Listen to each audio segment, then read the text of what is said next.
Magandang umaga, magandang hapon at magandang gabi mga kaibigan, mga kamamis at mga kadadis. Ayan, nandito tayo sa ating taniman ng mga gulay. Ngayon mga kaibigan kasi ang ating mga kamatis ay naninilaw na yung mga dahon-dahon nila dahil malapit na kasi magtaglamig dito sa amin. Kaya kailangan na nating alisin yung mga dilaw na dahon. Ayan, pinag-aalis na po natin yung mga dilaw na dahon. Pero ano pa rin po naman siya. Meron pa naman din siyang mga bunga. Ayan. Kasi matatapos na po yung ating panahon ng pag-ano po ng mga halaman. Ayan. Kaya tinanggal-tanggal ko na po yung mga dilaw na.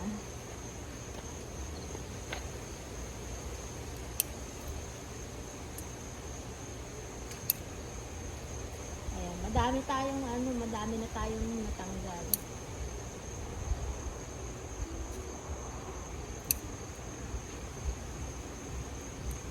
Kasi patapos na yung panahon ng pagtatanim po natin sa ating mga halaman.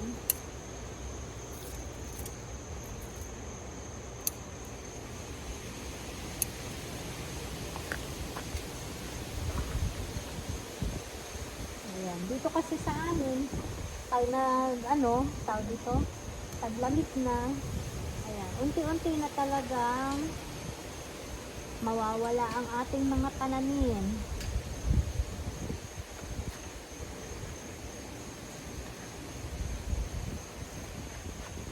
Ayan, pero tinan nyo at madami pa rin siyang bunga.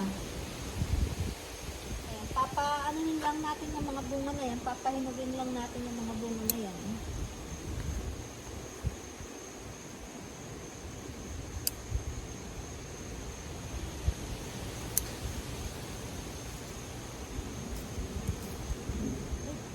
Nalaglag.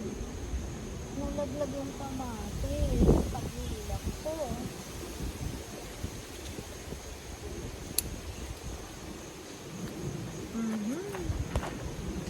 Hilaw pa naman siya. Tsaka maliit pa.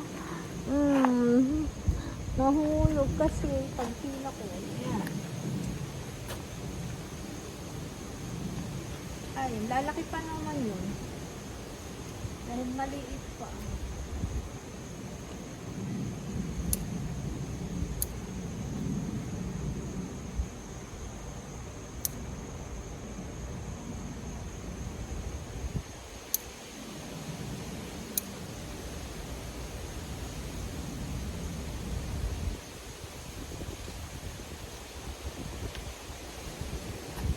Ibali. Meron pa namang marami pa namang bunga Nakikita nyo ba yung mga bunga pa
Ayan, ganyan din ba yung ginagawa nyo sa halaman mo?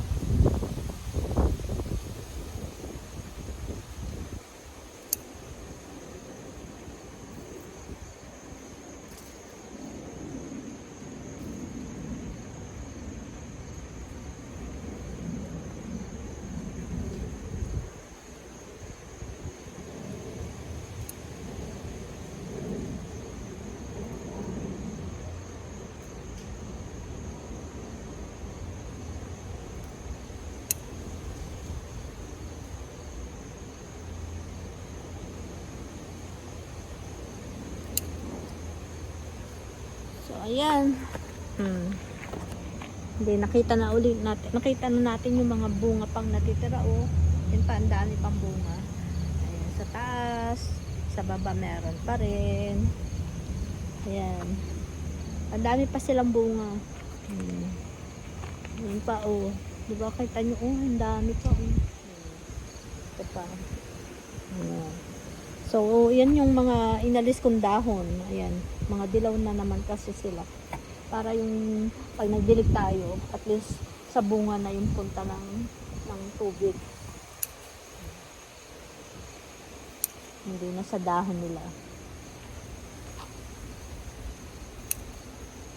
Tsaka ano nga kasi, tawag dito, matatapos na kasi yung panahon ng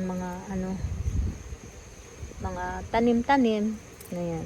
Kaya next year ulit tayo magtatanim.